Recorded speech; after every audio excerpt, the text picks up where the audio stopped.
하나님은 역사를 주관하십니다. 성경에서 좀 어려운 부분 중에 한 부분입니다. 제가 다 설명하기 좀 어려워요. 왜냐하면 해석이 여러 가지인데 그거를 다 설명하기에는 우리 아이들도 있고, 그래서 제가 중요한 점들을 같이 살펴보면서 하나님은 이런 계획들을 다 세워놓으셨고 이미 세상의 끝까지 이미 다 알고 계시구나. 사실 여러분이 살고 있는 세상은 우리가 만들어가서 하나님이 잘했다 여기 아니고 이미 하나님 다 완성해 놓으셨고 우리는 거기 그냥 걸어가고 있는 사람들이죠. 나중에 가면 하나님이 다 해놓으셨었군요. 이런 고백이 나올 겁니다. 다니엘서가 두 부분이잖아요. 계시에서도 앞부분 7에서 9장까지 한번 같이 살펴보도록 하겠습니다. 우리 지난 시간에 함께하지 못한 분들도 있는데 우리 지난 시간에 여러 가지 이야기 기억나요? 다니엘에게 무슨 일들이 일어났었죠? 음식도 거부하고 또 느부갓네살이 본 꿈도 하나님께서 지혜를 주셔서 알려주시고 또 풀무불에서도 구원해 주시고 사자굴에서도 구원해 주시고 손가락이 나타나서 경고도 하시고 그리고 큰 나무가 잘리는 걸 보면서 느부갓네살이 짐승이 되고 기억나죠? 자, 그런 이야기들이 다 있었습니다. 그런 걸 통해서 하나님은 심판하시는구나. 우리 다니엘의 이름, 그죠? 하나님은 심판하신다. 하나님은 왕들을 높이시고 왕들을 낮추시고 다 하나님의 큰 주권 아래 있는 거구나. 자, 근데 오늘 보면 이제 미래에 대한 얘기들을 하는데 다니엘에게 이제 환상을 보여주세요. 너희들 이스라엘의 미래는 이렇다. 이스라엘의 미래가 밝을까요? 어두울까요? 아주 어둡고 그래도 희망이 있죠. 그 희망은 누구겠어요? 예수님. 그리고 나중에 예수님의 재림까지 그런 이야기들을 하고 있는데, 자, 여기 표를 보시면은 자, 7장이 시간이 이렇게 돼 있어요. 역사를 이렇게 5장 6장까지 하고 7장은 6장 뒤가 아니고 다시 앞으로 30대로 가서 이렇게 그냥 구조가 되어 있구나. 네, 오늘 살펴볼 거는 7장, 8장, 9장 그렇게 한번 살펴보겠습니다. 다니엘의 나이입니다. 이것도 추정입니다. 100%는 아니에요. 그래도 한 10대 중반 저 정도로 잡혀갔다 생각했을 때 한 이 정도로 계산해 볼 수도 있겠습니다. 성경을 보면서 합시다. 자, 7장 오늘부터 좀 집중해야 돼요. 여기서 이단들이 가장 많이 쓰기도 하고 우리 성도들도 많이 헷갈려하는 부분들이 있는데 우리 친구들도 그림을 보면서 하니까 너무 지루하지 않을 거예요. 한번 보세요. 자, 여기 성경의 1절에 보시면 벨사살이 바벨론 왕위에 올라 나라를 다스린 첫 해. 자, 우리 기억나죠? 느부갓네살 왕이 나무 꿈을 본 다음에 1년 동안 시간을 줬는데 겸손해졌어요? 교만해졌어요? 교만해가지고 왕궁 베란다에서 야, 내 힘이 얼마나 셌냐 하다 갑자기 짐승으로 바뀌어버렸죠. 그러니까 자기 아들 벨사살이 이제 대리통치를 하게 되는데 3년 넘게 하는데 망해서 손가락이 나타나가지고 넌 그릇이 안 된다. 죽고 누가 와요? 바로 다리오. 바로 느부갓네살의 처남, 제일 믿을 만한 사람이고 메대 왕국하고는 같이 교류가 있었습니다. 그래서 이때 보면 바벨론과 메대가 다른 나라 같지만 사실은 사람들이 왔다 갔다 했어요. 그걸 좀 이해하셔야 돼요. 더군다나 나중에 다리오가 3년 이상 다스리면서 한 왕이니까 그죠? 자유롭게 이제 왔다 갔다 했고 결혼 관계니까. 자, 그래서 지금 577년 써놓으시면 좋을 것 같아요. 이 연대에 대한 거는 제가 다음에 한번 날짜를 잡아서 따로 공부를 하든지 뭐 표로 만들어서 드리든지 할게요. 이거 다 설명하기가 어려워서. 자, 577년인데 다니엘 꿈속에 그 전까지는 왕의 꿈을 해석해 줬잖아, 그렇죠? 근데 이제는 자기에게 직접 꿈을 보여주셨어요. 하늘에 내 바람이 큰 바다, 이 뒤가 다 바다. 여기 바다 보여요? 바다가 있는데 바다에 바람이 불더니 바다에서 몇 마리가 나왔어요? 짐승 4명이 나온 거예요. 첫 번째 짐승 한번 봅시다. 어때요? 뭐 같아요? 사자예요? 사자 같아요? 같다는 거예요. 사자는 아니에요. 같다라는 거예요. 사자 같은데 날개가 2개가 있는데 나중에 보니까 어떻게 됐어요? 지금 그림 보니까 날개가 뽑혔어. 또 사자가 2발로 서 있어 걸어 다니는 거 봤어요? 그런 거 못 봤죠? 무슨 뜻일까? 성경에 해석이 없어요. 네, 안 해줘요. 여러분이 해석해야 돼요. 무슨 뜻일까요? 자, 날개가 달렸다는 건 뭐예요? 날개가 없는 게 빨라요? 있는 게 빨라요? 있는 게 빠르죠. 그리고 사자는 어때요? 무시무시하잖아요. 그죠? 다 정복해버리죠. 그러니까 날개가 달린 사자는 뭐예요? 빠른 속도로 점령해 가는데. 근데 나중에 어떻게 돼? 날개 뽑혔다는 건 그럼 뭐예요? 기동성이 없어진 거죠. 그죠? 약해졌어요. 그리고 짐승같이 사납게 굴다가 어떻게 됐어요? 갑자기 사람처럼 서버렸어요. 그죠? 바로 느부갓네살 왕이 날개 달린 사자같이 엄청난 속도로 정복을 해버렸잖아요. 그죠? 근데 나중에 느부갓네살이 짐승처럼 변했다가 눈 떠보니까 하나님이 세상을 다스리시는 멀쩡해져가지고 그죠? 성경에서 해석은 안 하고 있지만 우리가 유추해 볼 수 있는 거는 바벨론이 그렇게 돌격하면서 점령을 했지만 느부갓네살이 그렇게 되고 또 느부갓네살이 끝나면서 그 아들들은 그만큼의 힘이 없었어요. 그래서 점점 쇠퇴하기 시작합니다. 자, 그런 것들을 상징하고 있어요. 자, 두 번째 짐승. 뭐예요 이거 두 번째는? 곰이에요. 곰과 비슷해요. 원어가 좀 달라요. 사자 같다 그랬는데 여기는 곰에 비슷하다 이렇게 되어 있어요. 곰은 어때요? 여러분 곰 봤어요? 곰이 되게 잔인해요. 알고 있죠? 곰이 되게 무자비합니다. 생각보다 힘도 엄청 세요. 그리고 곰은 인내심이 엄청 세대요. 자, 한쪽에서 몸을 이렇게 세웠다. 근데 이렇게 누워 있다가 한쪽으로 이렇게 일어난 거예요. 이빨 사이에 갈빗대를 3개를 물고 있어요. 야, 그들이 말했다. 일어나라, 먹어라. 많은 고기를 먹어라. 물고기 아니에요. 물고기 아니고 고기예요. 그냥 고기를 뜯어 먹어라. 무슨 뜻일까요? 페르시아는 맞아요. 근데 이것도 성경에 해석이 있다 없다? 없어요. 성경에 없어요. 근데 잘 보세요. 페르시아예요, 메데 페르시아예요. 원래 메데 페르시아죠. 메데 바사라고 해요. 왜냐하면 어차피 그 나라가 그 나라예요. 왜냐하면 메데의 왕의 외손자, 그게 바로 고레스거든요. 혈연 관계인데, 자, 한쪽에서 몸을 일으켰다. 바로 페르시아가 점점 강해졌어요. 메데보다. 페르시아가 강해져서 메데를 합병해 버린 거를 얘기하는 거고, 이빨 사이에 갈빗대 3개를 물었는데 이 나라가 3나라를 정복합니다. 누구? 바벨론, 또 이집트, 리디아. 나중에 지도 보여드릴게요. 그 3나라를 정복하게 돼요. 자, 그래서 정복해라. 자, 그 다음에 자 7장 6절 갑시다. 우와, 이건 뭐예요? 머리가 몇 개예요? 머리가 4개에다가 날개가 몇 개? 그러면 날개 2개가 기동력이 좋아요? 4개가 기동력이 좋아요? 그죠? 자, 이 왕은 누구냐면은 표범 같은데 날개가 4개, 머리가 4개인데 권세를 받았대요. 권세를 받았다. 지배력을 받았다. 바로 알렉산더 대왕입니다. 알렉산더 대왕이 바벨론 느부갓네살보다 더 빠른 속도로 점령을 했어요. 얼마나 빨리 점령했는지 순식간에 그 그리스 군대가 어마어마했어요. 그런데 그렇게 가다가 알렉산더가 금방 죽어버렸어요. 10몇 년 만에 죽어버렸어요. 여러분 전쟁을 10년 동안 하면 좋아요, 안 좋아요? 아내도 보고 싶고 자식도 보고 싶고 집으로 돌아가고 싶겠죠. 맨날 사람 죽이고 때리고 그렇게 좋지 않잖아요. 아무리 이겨도.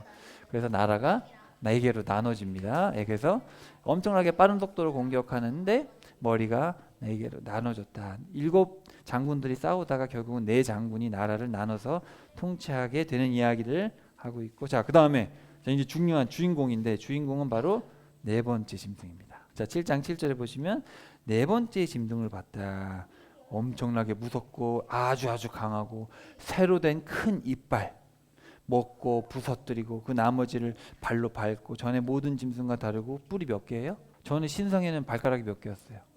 발가락이 10개였죠. 근데 여기는 지금 뿔이 10개가 있어요. 근데 잘 보세요. 얼굴 한번 잘 보세요. 뿔 몇 개요? 뿔 한번 세보세요. 자, 10개인데 8절에 한번 봅시다. 그 뿔들 사이에서 작은 뿔 하나가 돋아났대요. 그리고 그러니까 3개의 뿔이 돋아난 그 작은 뿔 때문에 뿌리채 뽑혀서 보세요. 슝! 앞에 뿔이 3개가 있네. 뿔이 뽑혀버린 거예요. 3개가. 뽑히고 뭐가 났어요? 작은 뿔이 하나 났는데, 여기 보면 8절에 보면 작은 뿔에는 사람의 눈과 같은 눈이 달려있고 입도 달려있고 입으로 거만하게 떠들고 있더라. 뿔이 얘기를 하고 있는 거예요. 큰 일들을 말하는 한 입이 있다. 자, 요 작은 뿔이 뭐냐면 적그리스도입니다. 나중에 신약에서 적그리스도로 표현하는 작은 뿔 계속해서 나와요. 요 작은 뿔을 여러분이 잘 알고 있어야 됩니다. 요 작은 뿔. 자, 근데 자 7장 9절 한번 봅시다. 또 봤는데 뭘 봤어요? 하나님을 본 거예요. 왕자들이 던져질 때까지 이렇게 봤어요. 자, 여기 지금 번역이 안 돼 있는데 원문을 보면은 던져버렸다. 그러니까 왕자들을 던져버렸대요. 그러니까 이거 뭐냐면은 세상의 왕자들이죠. 세상의 권세들이 다 떨어진 다음에 옛적부터 계신 이가 앉아 계시고 옷은 눈같이 있고 머리털은 순결한 양털 같고 왕자는 맹렬한 불꽃 같고 바퀴들은 타오르는 불 같더라. 우리 기억나죠? 하나님의 보좌 아래에 케루빔들이 있잖아요. 내 생명체가 하나님을 모시고 다니고 옆에서는 세라핌들이 거룩하다 기억나죠? 그런 하나님의 전지전능한 모습을 보고 불같은 시내가 그분 앞에 흐르고 있고 천천과 만만이 그분을 섬기고, 또 뭐가 있어요? 그 앞에 책들이 있는 거예요. 여러분, 근데 하나님이 이 모습이 여기 그냥 앉아 계시는 저 정도의 사이즈일까, 아니면은 우리가 상상도 못한 압도적인 사이즈일까? 알 수 없죠. 근데 제 생각엔 이렇지 않을까. 그 하나님의 그 크기와 위엄이 그냥 여기 앉아 계시고 바퀴가 요만한 바퀴가 있는 그 정도가 아니라 우리가 여기에 먼지 같으면 하나님 그 찬란한 위엄 속에서 하나님이 나타나셨으니까 하나님을 봤을 때 와 멋있다 이러겠어요? 너무 무서워가지고 벌벌 떨겠어요. 무서워서 벌벌 떠는 거죠. 하나님의 그 위엄이 어마어마한 거죠. And one who was ancient of days sat. His clothing was white as snow, and the hair of his head like pure wool. His throne was fiery flames, and its wheels burning fire. 가봐야 알지만 상상을 해서 한번 그려보는 거죠, A 사람들이. fiery stream issued and came out from before him. Thousands of thousands ministered to him, and 10,000 times 10,000 stood before him.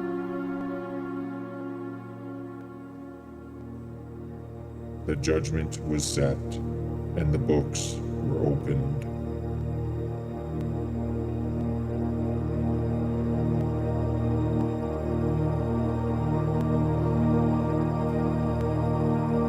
자, 다니엘이 이런 모습을 본 거예요.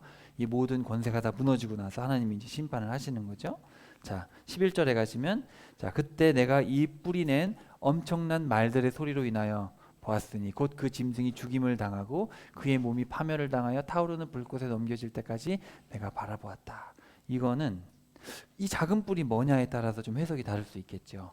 그건 이따 한번 봅시다. 어쨌든 여기 보면 이 짐승이 타는 거죠. 이 짐승이 타 죽어버리는 심판을 받는 거예요. 근데 그 나머지 짐승들로 말하면 자기들의 통치 권세를 빼앗겼으나 그들의 생명은 한 시기와 때 동안 연장되었더라. 이게 무슨 말일까? 사실 이거는 저도 뭐라고 말씀드릴 수가 없어요. 왜냐하면 성경에서 해석을 안 하고 있어요.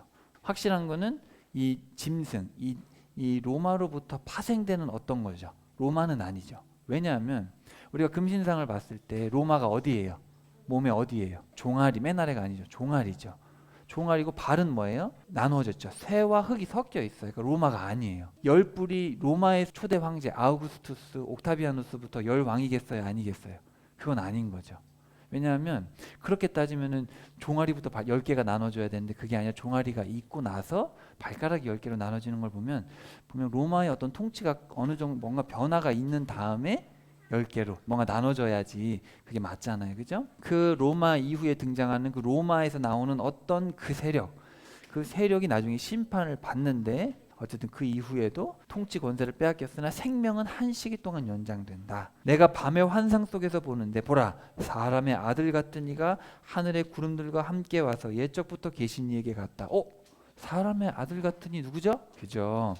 그러니까 지금 뭔가 예수님이 하나님께 옛적부터 계신 이가 누구예요? 하나님이잖아요. 하나님 아버지께 가니 그들이 그를 그분 앞에 가까이 데려가니라. 그분께서 그에게 통치와 영광과 왕국을 주니 이것은 모든 백성들과 민족들과 언어들과 그를 섬기게 하려 함이요 그의 통치는 영존하는 통치요 없어지지 아니할 통치며 그의 왕국은 멸망하지 아니할 왕국이라. 이게 언제일까? 정확하게는 몰라요. 아무도 몰라요. 그냥 예수님이 이렇게 모든 권세를 받으셨다. 자, 다니엘이 이걸 보고 너무 괴로운 거예요. 이게 무슨 뜻이지? 알고 싶다. 이게 무슨 뜻일까? 그래가지고 지금 아마도 이 사람이 수천씩 있으니까 지금 환상 중이니까 물어본 것 같아요. 이게 무슨 뜻입니까? 이렇게 물어봤더니 내 큰 짐승들은 땅에서 일어날 내 왕들이다. 그죠? 느부갓네살, 고레스 대왕이죠. 그리고 알렉산더 대왕, 그리고 이제 옥타비아누스부터 시작해서 이제 황제들, 그죠? 이 왕국 끝나고는 지극히 높으신 이의 성도들이 그 왕국을 취하고 영원히 왕국을 소유할 것이다. 어떤 분들은 이거를 초림으로 해석을 하고 어떤 분들은 재림으로 해석을 하는데 제 생각에는 초림으로만 보기에는 돌멩이가 날라왔잖아요. 금신상이, 그죠?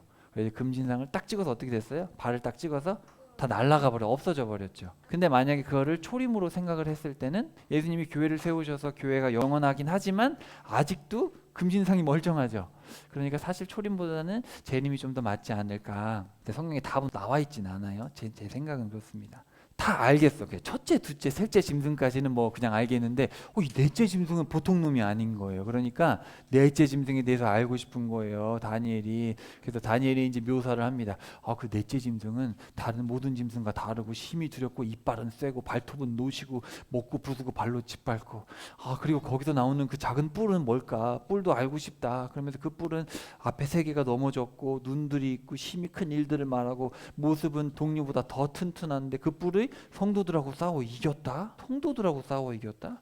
사자하고 곰하고 표범이 나올 때 이런 얘기는 안 했죠. 성도들과 싸워 이겼다는 얘기를 안 하는데 여기서는 성도들과 싸워서 이겼다는 거 보니까 뭔가 좀 다르죠. 느낌이 뭔가 약간 종교적인 느낌이 들죠. 신앙적인 느낌이. 자, 마침내 옛적부터 계신 이가 오셔서 지극히 높으신 이의 성도들에게 심판을 이거 아까 했던 얘기인데 또 하고 있죠. 지금 때가 이르러 성도들이 그 왕국을 소유하였다, 이런 설명을 했어요. 그랬더니 이제 다니엘이 이제 혼잣말을 한 거죠. 그 넷째 짐승은 이러고 뿔은 이런데 또 환상을 보니까 옛적부터 계신 이가 오셔가지고 성도들이 소유하네. 그랬더니 그 옆에 있던 자가 또 해석을 또 해주는 거예요. 그래, 그 넷째 왕국은 모든 왕국과 다르다. 온 땅을 삼키고 짓밟아 산산조각 낼 것이다. 이 왕국에서 나온 열 뿔은 누구예요? 앞으로 일어날 열 왕이래요. 그들 뒤에 다른 왕이 일어나서 그는 먼저 있었던 자들과 다르고 새 왕을 정복할 것이다. 그 뿔은 새로운 왕이래요. 다른 왕인데 그 왕은 전에 있던 왕들하고는 다르대요. 근데 새 왕을 정복하고 나서 생긴다는 거예요. 지극히 높으신 이를 대적하려고 느부갓네살하고 그리고 고레스하고 알렉산더 대왕이 지극히 높으신 이를 대적했단 말은 안 나오죠. 오히려 고레스는 높였잖아. 막 하나님을 높이고 느부갓네살 왕도 정신 돌아와가지고 하나님 막 높였죠. 근데 지극히 높으신 이를 대적하려고 엄청난 말들을 하며 지극히 높으신 이의 성도들을 지치게 하며 또 때와 법을 바꾸려고 생각할 것이며 그들은 한 때와 두 때와 반 때까지 그의 손에 주어지리라. 그 사람이 때와 법을 바꾼다는 거예요. 그러면서 한 때와 두 때와 반 때까지 그 권세가 주어졌다. 한 때와 반 때와 두 때가 뭘까요? 1 더하기 2 더하기 0.5입니다. 그럼 뭐예요? 3.5예요. 7번 나옵니다. 7번. 계시록까지 7번 뭐가 나오냐면 한 때, 두 때, 반 때. 자, 요거를 계산하면 3년 반이죠. 3.5니까 3년 반이에요. 그리고 요거를 개월로 따지면 42개월입니다. 그런 표현들이 있어요. 왜냐하면 12개월, 12개월, 12개월에다가 36개월에다가 6개월을 더하면 42개월이죠. 그게 이제 1260일이에요. 왜냐하면 30일로 따졌을 때 42개월을 30일로 따지면 1260일입니다. 그래서 한때, 두때, 반때, 1260일, 42개월 같은 말이에요. 근데 요 표현이 뭐냐면 자, 여러분 7이라는 게 뭐죠? 그러면 3.5는 뭐예요? 성도의 어떤 고통을 하나님 줄이시겠다라는 표현을 썼을 때 딱 반을 얘기하는 거예요. 근데 그게 물리적으로 3년 반이냐? 그건 알 수 없어요. 아무도 몰라요. 그래서 이 한때, 두때, 반때, 42개월, 1260일 이런 표현들은 하나님께서 계획하신 어떤 특정 기간인데 우리가 생각보다는 짧다는 거죠. 알 수 없어요. 그런데 이제 이단들은 이거를 1260년으로 해석을 했고 이따가 제가 설명드릴게요. 옆에 섰던 자가 해석을 해주는데 그러나 심판이 진행된즉 그들이 그의 통치 권세를 빼앗아 그것을 끝까지 소멸시키고 파멸시킬 것 왕국과 통치와 온 하늘 아래 왕국의 위대함이 지극히 높으신 이의 성도들의 백성에게 주어지리라. 그분의 왕국은 영존하시는 왕국이며 모든 통치 권세가 그분을 섬기며 순종하리라. 그럼 이건 뭔가 세상 끝날 같죠? 뭔가 예수님 초림하고 느낌이 좀 다르잖아요. 그죠? 요거는 예수님이 오셔서 이런 때가 있다. 그렇게 해석하는 게 가장 맞겠죠. 자, 근데 제가 한번 설명을 드려볼게요. 가장 많이 이렇게 해석을 합니다. 그리고 저도 그렇게 생각을 하고 이단들도 이렇게 해석을 해요. 이단들도 심지어 아까 말씀드렸듯이 초림으로만 해석하기에는 여러 가지 좀 걸리는 부분들이 많이 있어요. 자, 여러분 로마가 예수님이 부활승천하시고 나서도 395년까지 멀쩡했어요. 옥타비아누스가 황제가 돼서 근데 그 전에 여러분 아시는 율리우스 시저 아시죠? 그런 사람들까지 하면 사실 로마의 역사는 더 거슬러 올라가지만 어쨌든 간에 그때부터 시작해서 지금 395년까지 있다가 로마가 어떻게 됐어요? 로마가 두 개로 나눠졌어요. 동로마와 서로마로 이렇게 나눠졌어요. 우리가 지난 시간에 봤던 발가락이 10개는 얼마는 쇠고 얼마는 진흙인데 그 나라가 얼마는 든든하고 얼마는 부서질 만한 것이며 다른 민족과 섞이지만 합하지 않는 것이 쇠와 진흙과 같다. 쇠랑 진흙을 섞어 놓으면 섞여요, 안 섞여요? 쇠의 진흙이 묻어있긴 하지만 섞이진 않죠. 근데 여기 이제 다니엘 7장에 보면 그 열불은 그 나라에서 일어날 열왕이요 그 후에 또 하나가 일어나리니 그는 먼저 있던 자들과 다르고 새 왕을 복종시킬 것이며 그가 장차 지극히 높은 이를 말로 대적하며 또 지극히 높으신 이의 성도를 괴롭게 할 것이며 그가 또 때와 법을 고치고자 할 것이며 성도들은 그의 손에 붙임받아 한 때와 두 때와 반 때를 지내리라.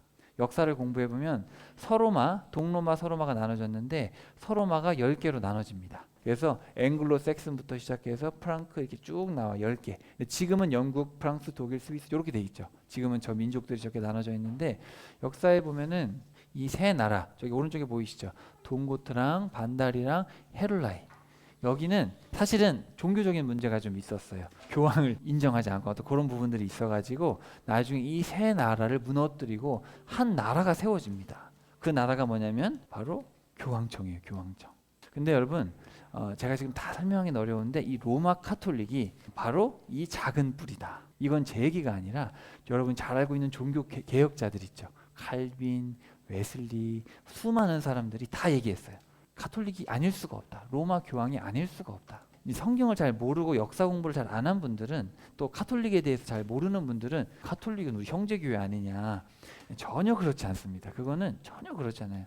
카톨릭의 역사를 공부하면은 뭐 말로 표현을 못해요. 이렇게 악할 수가 있나? 그리고 이 교황들은 뭐라 그러냐면 나는 신 그 자체다. 그렇게 얘기합니다. 근데 이제 이런 것들이 대중들에게는 알려지지 않지만 자기들 서류에 보면 다 있어요. 여러분 검색해 보시면 다 나옵니다. 교황은 자기를 신의 대리자요 신이고 입에 담을 수 없는 참담한 말들을 하죠. 말로 대적하죠. 실제로 그러합니다. 그런 표현들이 있고요. 여기 보시면 지극히 높으신 이의 성도들을 괴롭게. 로마 카톨릭은 처음부터 어떻게 했어요? 성도들을 잡아 죽였습니다. 성경대로 믿으려는 사람들을 잡아 죽였어요. 그 고문의 역사, 그 중세 청년의 고문의 역사는 제가 가져오고 싶은데 가져올 수가 없어요. 아이들이 볼 수가 없는 장면. 너무 종교 박해가 어마어마해. 1000년 동안. 그리고 말이 결혼을 안 했지만 사생아들이 너무 많이 태어나서 여기 수녀들이 있는 곳과 남자들이 있는 곳 사이에는 무덤들이 있었어요. 사생아들이 태어나니까. 그렇게 악했단 말이죠. 그리고 보시면 뭐를 고쳐요? 때와 법을 고쳤다. 그래서 여기는 안식일을 주일로 바꿔버렸어요. 그냥 십계명을 바꿔버립니다. 그리고 우상 숭배하지 말아라 없애버렸어요. 그거 있으면 안 되니까 십계명도 뜯어 고치고 이런 때 십계명 중에서 때에 대한 거는 안식일밖에 없거든요. 때와 법을 이렇게 바꿔버리고 왜냐하면 로마 카톨릭은 말씀 위에 세워졌을까요? 아니면 교회 위에 세웠을까요? 교회 위에 세웠어요. 그 교회는 로마 카톨릭 교회. 그 교회가 구원의 역할을 하는 거예요. 우리가 생각하는 말씀을 통해서 우리가 말씀대로 교회를 세워가는 성도들의 모임을 얘기하는 게 아니고 이 사람들이 말하는 교회 바로 여러분이 잘 아시는 어거스틴, 성 어거스틴이 말하는 교회는 여러분이 생각하는 그런 교회가 아니에요. 성 어거스틴이 바로 카톨릭을 세운 사람입니다. 카톨릭의 신학을 정립한 사람이기 때문에 전혀 성자가 아니에요. 그 성 어거스틴이 말하는 교회는 로마 카톨릭 교회고 로마 카톨릭 교회를 믿지 않으면 구원은 없다. 이렇게 얘기했습니다. 그런 부분들은 자세하게 한번 다음에 또 궁금하시면 제가 설명드릴게요. 자, 그때부터 로마 카톨릭이 이제 전 세계를 휘어잡죠. 휘어잡아요. 그러면서 성도들이 한 때와 두 때와 반 때 1260년이다 이렇게 해석을 해가지고 1798년 그때 로마 카톨릭이 잠깐 왕에게 점령당한 적이 있었어요. 그렇게 해석하는 분들도 있어요. 그렇게 해석하는 분도 있지만 제가 보기에는 알 수 없어요. 그냥 제 생각에 가장 안전한 해석은 한 때와 두 때, 반 때는 이때부터 예수님 오실 때까지 어떤 특정 기간입니다. 특정 기간. 그 기간 동안 성도들을 하나님께서 이 사람들이 성도들을 박해할 수 있도록 그냥 허락하셨다라는 거예요. 근데 성도들은 이길 힘을 주시죠. 자, 그래서 이건 제가 그냥 구조를 써왔어요. 네 번째 짐승에 대해서 세 차례 걸쳐서 얘기를 하십니다. 다니엘이 또 얘기를 하고 또 해석을 해주고 이런 어떤 구조들로 있는데 여기 보시면 옛적부터 계시니 3번 나오고 지극히 높으시니 3번 나오고 어떤 이런 구조들이 3번씩 얘기한다는 건 되게 강조한다는 얘기예요. 그죠? 그래서 이런 일들이 반드시 일어난다는 것을 강조하고 있는데 요한계시록에 보면 짐승이 또 나오는데 저 뒤에 보면 뭐가 날아다녀요? 뒤에 용이 날아다니죠. 용이 마귀죠. 근데 그 마귀가 짐승을 불러내는데 어디서 나와요? 또 바다에서 나와요. 바다에서 나오는데 보세요. 머리가 몇 개죠? 이번에는 머리가 7개예요. 그리고 뿔이 몇 개? 좀 비슷하죠, 뭔가. 그리고 그 뿔에는 왕관이 씌워져 있어요. 그리고 머리 위에는 신성 모독하는 이름들이 있더라. 내가 본 그 짐승은 근데 여기 보세요. 뭐와 비슷해요? 표범과 비슷하고 발은 곤발바닥 같고 입은 그러면은 뭔가 바벨론과 페르시아와 그리스의 모든 어떤 그런 특징들을 가지고 있다는 얘기죠. 그러니까 이 넷째 짐승은 뭔가 다른 거예요. 다니엘이 봤을 때는 뭐 같지 모르겠어요. 이게 뭔지 모르겠어요. 그래서 그냥 뭐 괴물 같다 그랬는데 나중에 요한한테 보여주신 거는 이렇게 보여주신 거예요. 근데 머리가 7개인데 나중에 그 머리를 어떻게 해석하냐면 이 머리는 7산이고 7왕이다 이렇게 되어 있어요. 근데 7산은 그 당시 사도 요한이 그거를 봤을 당시 7산은 딱 뭐예요? 로마입니다. 로마. 왜냐하면 로마가 7산이 있어요. 그래서 7산의 도시는 로마예요. 그냥 7산 하면 로마예요. 그래서 그거를 확정시켜 주는 거죠. 그래서 이건 로마다라는 얘기를 하는 거고 거기서 나오는 왕에 대해서는 아무도 정확하게 알 수가 없어요. 자, 어쨌든 용이 자기의 권능과 자기의 자리와 큰 권세를 그에게 주었더라. 근데 이 짐승을 타고 있는 게 있어요. 누구예요? 음녀가 타고 있는 거예요. 음녀가. 네가 본 그 여자는 땅의 왕들 위에 군림하는 저 큰 도시다. 자, 그래서 이거를 교황청이라고 얘기를 하죠. 왜냐하면 지금 여기 마시고 있는 포도주가 뭔지 알아요? 성도들의 피입니다. 성도들을 죽이고 휘어잡고. 어쨌든 그 정도로 그냥 여러분 생각하시고 나중에 좀 더 제가 부연 설명을 따로 한번 드릴게요. 자 여기까지 우리 봤어요. 제가 지난주에 설명드린 여기까지 뭐예요? 아람어입니다. 금신상부터 내 짐승까지. 요거는 전 세계 모든 사람들에게 해당되는 거죠. 그렇기 때문에 당시에 아람어로 썼다. 이렇게 생각하시면 될 것 같고 이제 여기 8장부터는 아람어가 아니에요. 아람어가 아닌 얘기 뭐냐면 이제 이스라엘에게 해당되는 얘기겠죠. 그렇게 생각하시고 자 여기 봅시다. 벨사살 통치 3년 이제 벨사살이 죽기 전이겠죠. 죽기 전에 574년에 다니엘이 수상궁에 있었는데 갑자기 환상 속에서 자기가 강가에 있는 거예요. 강가에 있는데 그 옆에 있는 궁 옆에 있는 강이에요. 자, 2뿔 가진 순양이 있어요. 근데 뿔이 하나가 더 크죠. 뿔이 하나가 더 커요. 근데 한 뿔이 나중에 나서 더 긴데 서쪽과 북쪽과 남쪽을 향해서 가는데 어떤 짐승도 이기지를 못하는 거예요. 근데 갑자기 순념소가 또 한 마리 나타난 거예요. 순념소가 서쪽에서 오는 거예요. 이번에는 서쪽에서 오는데 온 땅을 다니는데 봐봐요. 날아다니는 거예요. 땅에 발이 닿지도 않는 거예요. 근데 두 눈 사이에서 뿔이 커요, 안 커요? 어마어마하게 큰 뿔이 나타나는 거예요. 그랬더니 갑자기 그 염소가 서쪽에서 나타나가지고 아까 그 서쪽과 북쪽과 남쪽으로 가고 있는 양을 갖다 박는 거예요. 달려가가지고 성을 내고 흥분해서 순양을 쳐가지고 2뿔을 꺾어버린 거예요. 순양은 힘이 없어가지고 그냥 내동댕이 쳐진 거죠. 근데 그 순염소 갑자기 그 뿔 속에서 뭐가 나왔어요? 4뿔이 나오는 거예요. 4뿔이 나와가지고 하늘에 4바람을 향해서 올라오더라. 그 뿔들 중에 하나에서 또 작은 뿔이 하나가 난 거예요. 그 4뿔 중에 한 뿔에서 작은 뿔이 또 나가지고 남쪽과 동쪽과 그 아름다운 땅을 향해서 심히 커졌다. 그것이 하늘의 군대. 자, 아름다운 땅은 어디예요? 예루살렘입니다. 자, 예루살렘 하늘의 군대. 하늘의 군대에 이르기까지 거쳐서 군대와 별들 중에서 얼마를 땅에 내던지며 그것들을 짓밟더라. 예루살렘으로 가서 하나님을 섬기는 백성들, 제사장들 다 짓밟아 죽여버린 그런 일이 있었더라. 그러면서 8장 11절로 가면은 그 군대의 통치자에게 이르기까지 자신을 높였으며 이 군대라는 거는 하나님의 군대 이스라엘이죠. 이스라엘의 지도자가 있는 곳까지 와가지고 날마다 드리는 희생물이 제거되고 그분의 성소가 있는 곳이 허물어지고 반역으로 인하여 한 군대가 그에게 주어져서 날마다 드리는 희생물을 드리지 못하게 하더라. 그러니까 누가 쳐들어와가지고 예루살렘으로 쳐들어와가지고 예루살렘에 예배를 드리는 이거는 아침에 한 번 저녁에 한 번 드리는 거거든요. 9시 3시에 드리는 거를 못 드리게 한다는 거예요. 근데 언제 드리냐면 여기 성경에 안 나와 있는데 요세푸스나 유대인의 책 성경을 해석해 놓은 미시나 같은 책에 보면 오전 9시 오후 3시에 드렸다. 오전 9시에서 3시 누구 떠오르는 분 없어요? 그죠? 9시에 십자가에 달리셔서 3시에 돌아가시죠. 자, 그래서 그 시간에 희생제물을 드리는 그걸 못하게 했다라는 거예요. 그래서 와가지고 못하게 하는데 그때 이제 물어보는 거예요. 자, 이 희생제물을 못 드리게 하는 이 환상이 있는데 이 환상이 도대체 언제까지 되고 언제까지 군대가 짓밟냐 그랬더니 뭐라고 하냐면 저녁, 아침 2300이다. 이걸 성경에서 어떻게 번역하냐면 2300주야로 번역을 합니다. 2300주야. 여러분 2300주야면 2301이죠. 그렇게 생각을 하는 거예요. 근데 성경에 보면 원문에 보면 저녁, 아침 2300 이렇게 돼 있어요. 근데 지금 뭐에 대한 환상이에요 이게? 희생 제물에 대한 환상. 하루에 몇 번? 2번. 그러니까 제가 보기에는 더 많은 학자들도 그렇게 해석을 하고 저도 제가 보기에는 가장 정확한 해석은 바로 1150일이 아닐까. 1150일 동안 바로 성전 제사를 못 드린 일이 일어난다. 근데 자, 여러분 마카비라는 책이 있어요. 66권 말고 그래도 외경으로 가짜는 아니지만 성경은 아니다. 그래서 외경이라는 책이 마카비라는 책이 있는데 마카비에 보면은 왕이 쳐들어오는데 그 왕이 쳐들어와 가지고 예배를 못 드리게 하는 날짜가 145년 9월 15일이고 그리고 148년 9월 25일에 다시 제사를 드리게 되었다라는 표현이 나옵니다. 이게 이제 이 마카비라는 책은 뭘로 썼냐면은 당시 헬라 문화잖아요. 그리스 문화이기 때문에 그리스 달력으로 기록을 했어요. 근데 여러분 잘 아시는 헤로도토스 들어보셨어요? 1권에 앞에 읽어보시면 이런 얘기를 합니다.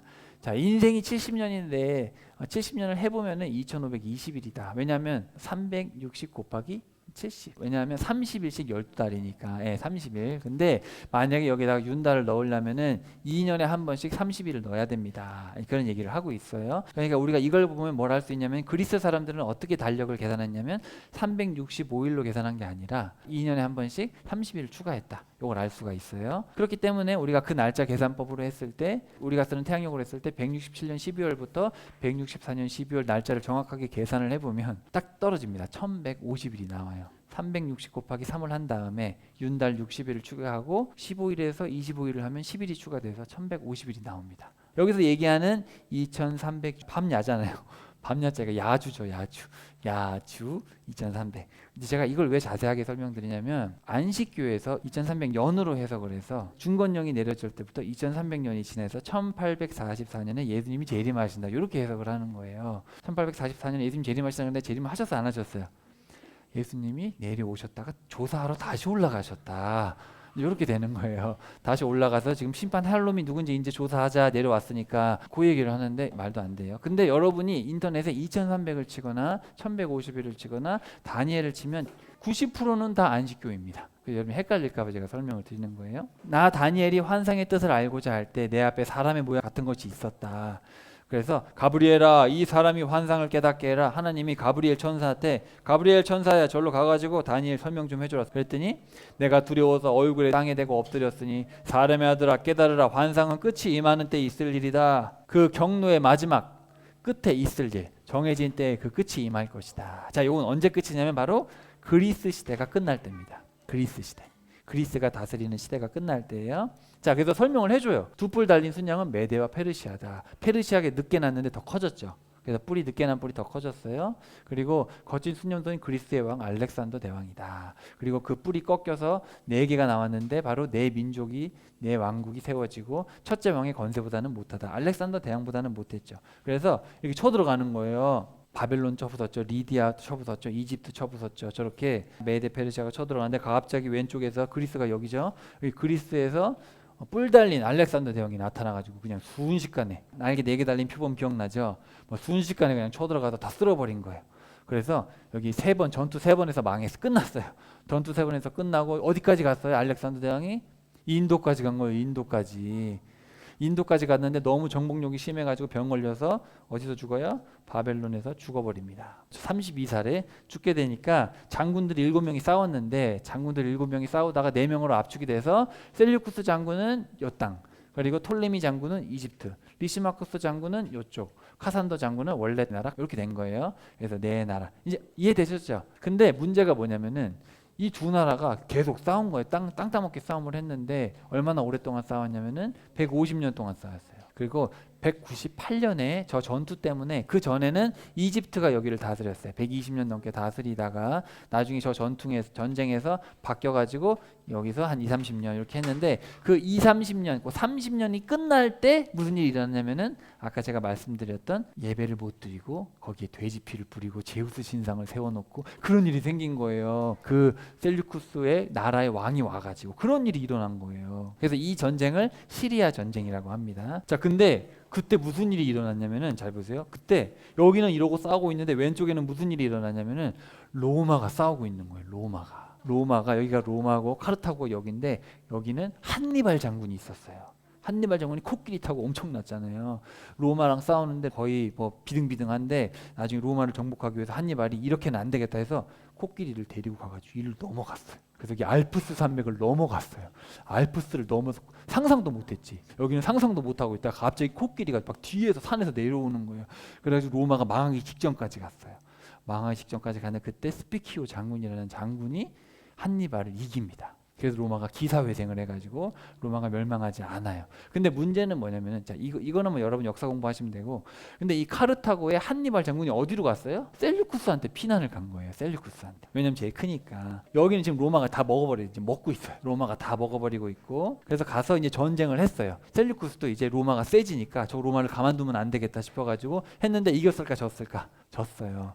져가지고 그때 이제 왕이 누구였냐면은 셀류쿠스 왕조의 5번째 왕이었던 안티오쿠스 3세였어요. 져가지고 20명이 잡혀가고, 그리고 보상금은 얼마예요? 제가 어제 은시가로 계산했는데 7,500억을 내라는 거예요. 어마어마한 배상금을 내야 돼요. 그리고 아들이 잡혀갔어요. 안티오쿠스 4세는 잡혀가고, 둘째 아들은 잡혀가고, 첫째 아들 셀류쿠스 4세는 왕으로 놔두고 그렇게 간 거예요. 근데 안티오쿠스 4세 둘째 아들이 로마로 잡혀갔다가 돌아오는데, 돌아오다가 왕이었던 형이 셀류쿠스 4세가 암살을 당한 거예요. 그래가지고 그 졸지 어떻게 됐어요? 안티오쿠스 4세가 왕이 됐어요. 운이 좋게 왕이 된 거예요. 근데 왕이 돼가지고 시리아 전쟁을 계속하고 있는데, 시리아 전쟁을 하면서 이집트까지 쳐들어간 거예요. 쳐들어갔는데 로마 장군이 와서 너 저쪽 꺼져 이렇게 얘기를 한 거예요. 자기는 왕이지만 로마 장군한테도 힘이 안 되니까 기분이 상했어요. 그래가지고 돌아가는 길에 예루살렘에서 무슨 일을 저지르려면은, 지금 보세요. 전쟁 배상금 갚아야 되니까 돈은 없죠. 동쪽에서 자꾸 반란 일으키죠. 그리고 이집트랑 자꾸 싸우죠. 로마는 무시무시하죠. 근데 유대인들은 말을 안 들어요. 여기는 지금 그리스 문화로 다 제우스 믿으라고 하는데 통일이 안 돼요. 유대인들은 자꾸 하나님 믿겠대요. 통일이 안 돼요. 그리고 전쟁에서 가가지고 로마 장군 이 포필리우스라는 사람이 가가지고 너 절로 가, 자 절로 가. 그래 이집트에서 비켜. 그래가지고 기분이 나쁜 거예요. 가가지고 그래서 돌아가는 길에 예루살렘에 가서 어떻게 했어요? 절기를 못 지키게 하고, 할례를 못하게 하고, 돼지고기를 막 먹게 만들고, 돼지피 막 뿌려대고, 그리고 번제단에다가 제우스 신상을 딱 세우는 거예요. 그리고 예루살렘 주민을 학살해버리고, 제단에다 돼지고기로 제물을 드리고, 노예로 팔아버리고, 성전 남쪽에다가 그냥 그리스 집을 지어버리고, 그리고 정기적인 희생제사, 아까 했던 상번제 아침과 저녁에 하는 거 없애버린 거예요. 그 사람이 바로 누구예요? 안티오쿠스 4세 에피파네스. 이 정도는 꼭 알고 계시면 좋을 것 같아요. 안티오쿠스 4세 에피파네스. 에피파네스라는 건 자기를 되게 높이는 말인데, 사람들은 저 미친놈 이래가지고 에피마네스라고 불렀어요. 에피마네스는 미쳤다는 뜻이에요. 그래서 안티오쿠스 에피파네스, 영광스러운 4세 뭐 이렇게 불렀어요. 자, 근데 이 한 왕이 일어났다. 그게 바로 안티오쿠스 4세인데 자기의 권세로 말미암은 것이 아니다. 맞죠? 어부지리로 왕이 됐어요. 형이 죽어가지고 어부지리로 왕이 돼가지고 놀랍게 파괴하며 형통하며 꾸준히 행하고 강한 자들과 거룩한 백성들을 멸하리라. 그래서 그가 일어서 통치자들의 통치자를 대적할 터이나 그가 손으로 말미암지 아니하고 무너지리라. 그렇지만 이제 멸망하게 되죠. 얼마 안 가서 이제 멸망하게 됩니다. 다니엘이 이제 이런 것들을 두고 마음이 너무 힘든 거예요. 우리나라가 저렇게 된다고? 마음이 좋아요, 안 좋아요? 며칠 동안 알아두었어요. 그러다가 정신 차리고 다시 왕이 시킨 일들을 했더라. 9장으로 갑시다. 자, 9장으로 가면 이제 574년입니다. 벨사살은 죽고 이제 아하수에로의 아들 다리오. 이 아하수에로는 에스더의 남편이 아니에요. 그죠? 시악사레스의 아들 다리오. 다리오가 에스더의 남편이죠. 자, 왕이 돼 바벨론을 다스린 첫 해에 예레미야서를 읽고 있는 거예요. 예레미야가 이제 보내준 거를 바벨론에서 읽고 있는 거예요. 70년이면 끝난다고? 그렇구나. 590년에 포위돼서 이제 1년 반 만에 망하죠. 그런 다음에 520년에 바벨론이 완전히 망합니다. 그래서 70년이다. 70년이 지나면 바벨론이 영원히 황폐해진다. 520년에 영원히 황폐해졌어요. 점령당한 건 40년이고 21년에 멸망하고 20년에 완전히 황폐하게 됐습니다. 그런 일을 읽었다. 그래서 여기 보시면 590년에 포위당해서 쭉쭉쭉쭉쭉 해서 520년. 근데 이제 돌아가라는 얘기는 그 전부터 했어요. 돌아가는 얘기도 했지만 바벨론이 완전히 망하는 거는 이때입니다. 자, 그래가지고 이제 다니엘이 그렇구나, 먹지도 않고 마시지도 않고 이제 눈물로 기도를 한 거예요. 그래서 9장 4절부터 19절에 보면은 기도가 있는데 한번 봅시다. 크시고 두려워할 주 하나님, 주를 사랑하고 주의 계명을 지키는 자를 위하여 언약을 지키시고 그에게 인자를 베푸시는 이시여, 우리는 이미 범죄하여 패역하며 행악하며 반역하여 주의 법도와 규례를 떠나 싸우며, 우리가 또 주의 종 선지자들이 주의 이름으로 우리의 왕들과 우리의 고관과 조상들과 온 국민에게 말씀한 것을 듣지 아니하였나이다. 여러분이 다니엘의 좀 심정을 이해를 해야 돼요. 나라가 망하는 환상을 공의는 봤잖아요. 주께로 돌아가고 번제단에 제우스 수치는 신상이 우리 얼굴로 세워지고 돌아옴이 오늘과 같아서 유다 사람들과 예루살렘 거민들과 이스라엘이 가까운 곳에 있는 자들이나 먼 곳에 있는 자들이 다 주께서 쫓아내신 각국에서 수치를 당하였사오니 이는 그들이 주께 죄를 범하였음이니이다. 주여, 수치가 우리에게 돌아오고 우리의 왕들과 우리의 고관과 조상들에게 돌아온 것은 우리가 주께 범죄하였음이니이다마는 주 우리 하나님께는 긍휼과 용서하심이 있사오니 이는 우리가 주께 패역하였음이오며 우리 하나님 여호와의 목소리를 듣지 아니하며 여호와께서 그의 종 선지자들에게 부탁하여 우리 앞에 세우신 율법을 행하지 아니하였음이니이다. 온 이스라엘이 주의 율법을 범하고 치우쳐가서 주의 목소리를 듣지 아니하였으므로 이 저주가 우리에게 내렸으되 곧 하나님의 종 모세의 율법에 기록된 맹세대로 되었사오니 이는 우리가 주께 범죄하였음이니이다. 주께서 큰 재앙을 우리에게 내리사 우리와 및 우리를 재판하던 재판관을 쳐서 하신 말씀을 이루셨사오니 온 천하에 예루살렘에서 일어난 일 같은 것이 없나이다.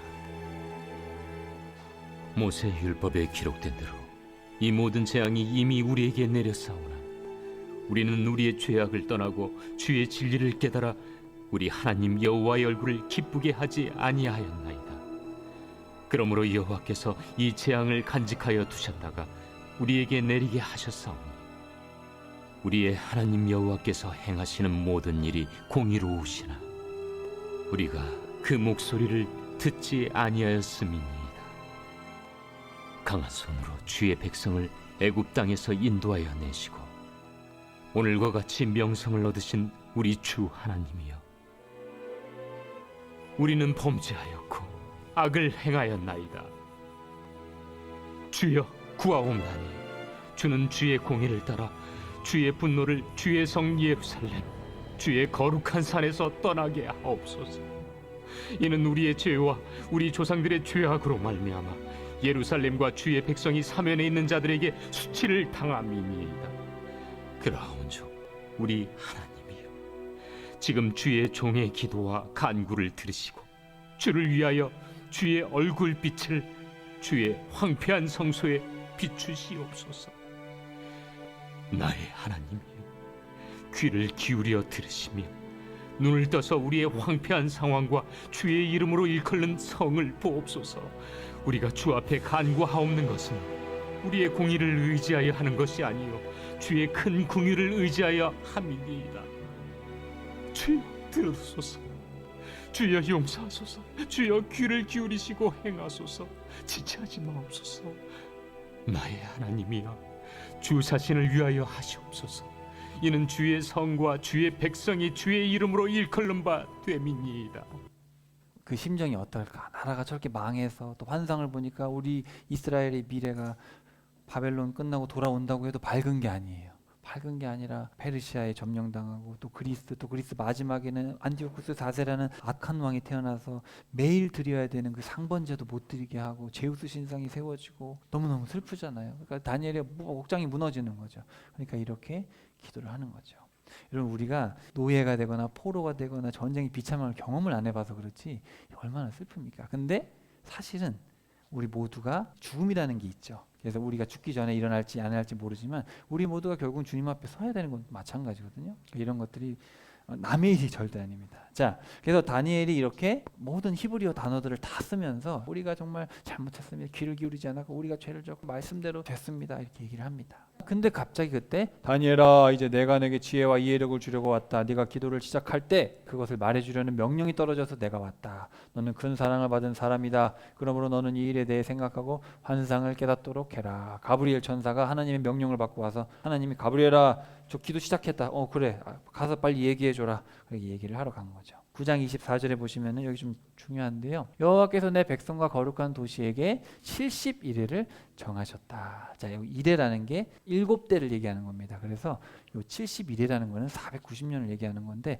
그래 다니엘아, 네가 그렇게 울부짖어 기도하니까 내가 알려주겠다. 네 민족은 앞으로 490년 동안 이런 일들을 겪게 될 것이다. 490년이 끝나고 나면은 지극히 거룩하신 이가 기름 부음을 받게 된다. 반역이 그치고 범죄가 봉인되며 삐뚤어짐이 용서되고 영원한 공의가 드러나며 계시와 대언이 봉인되고 즉이 거룩하신 이가 기름 부음을 받을 것이다. 누구예요 이거? 거룩한 분이 있고 지극히 거룩한 분이 있는데, 거룩한 분, 이런 분은 그냥 일반 사람이에요.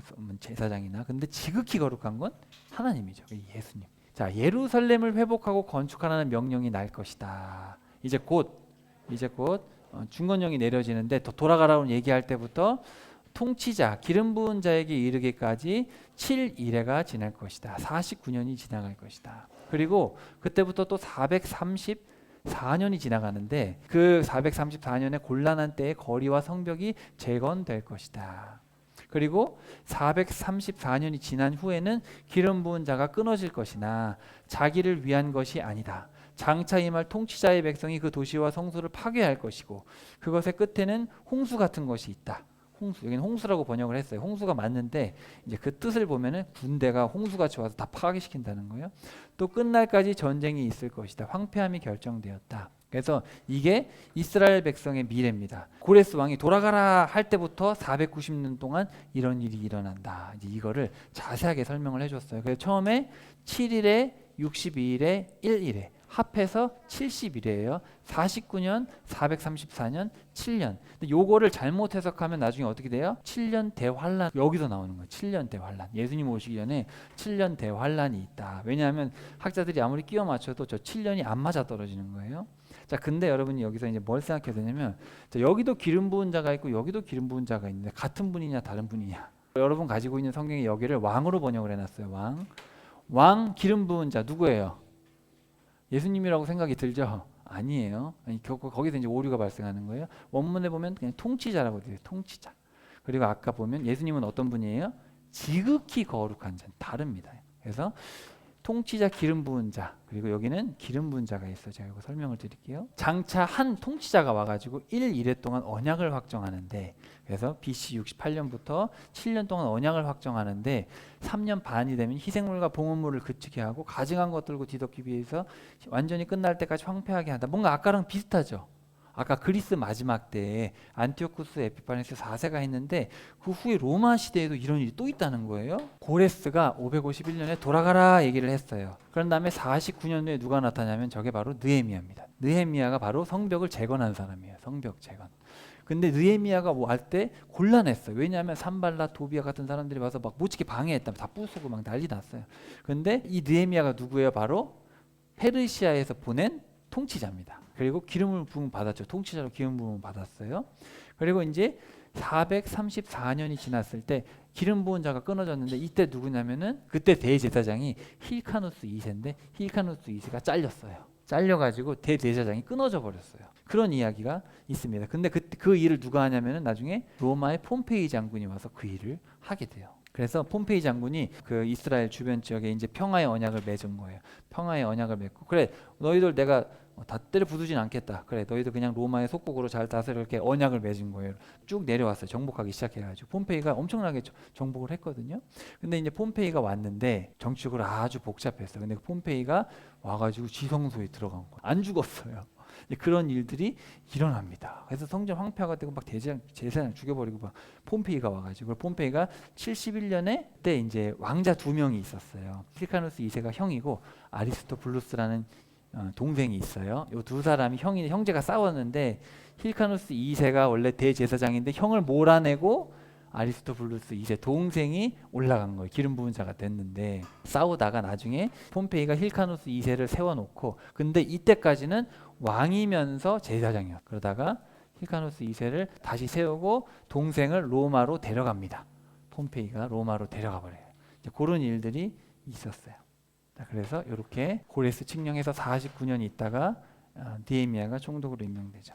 여기 이제 고레스가 왕이 돼가지고 돌아가라 그래가지고 49년이 지났을 때 느헤미야가 총독으로 오게 됩니다. 그래서 이제 성벽을 재건하면서 나라가 쭉쭉쭉쭉 가서 그리스의 아까 그 안티오쿠스 에피파네스가 너무 나라를 어지럽게 했잖아요, 그죠?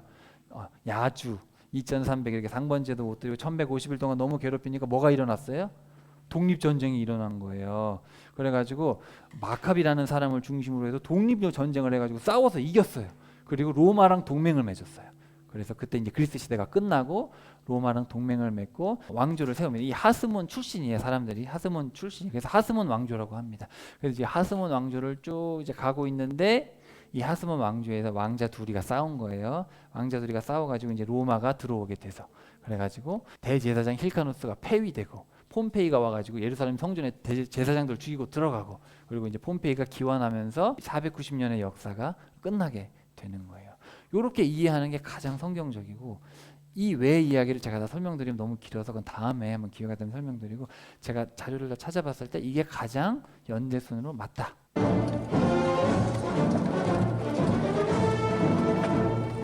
폼페이가 들어오죠.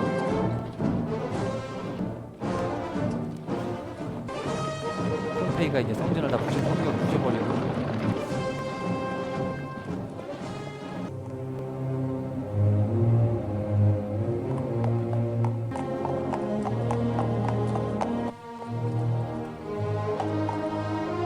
들어가지 말라고 버티고 있는 거예요. 저렇게 어떻게 됐을까요? 여긴 못 들어간다 이러고 버티고 있는 거예요.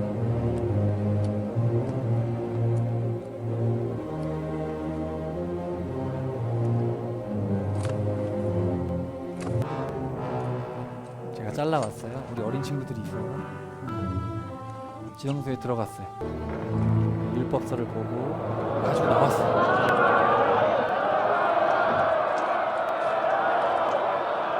난리 났겠죠. 지금 아무나 못 들어가는데.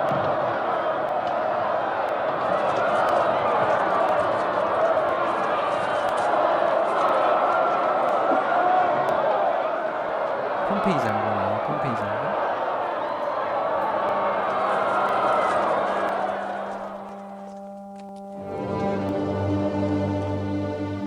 제발 율법서는 다시 주세요.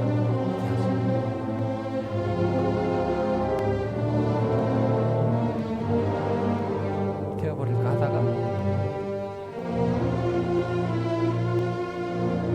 왜냐면 폼페이한테는 중요한 게 아니잖아요. 폼페이는 알지도 못하니까.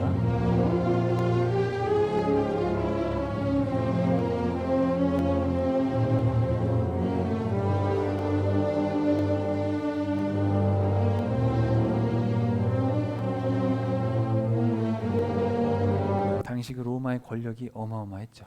그래서 여러분 요 이야기가 성경에 자세하게는 안 나와 있는데 여러분 궁금하시면 요세푸스라는 책이 있어요.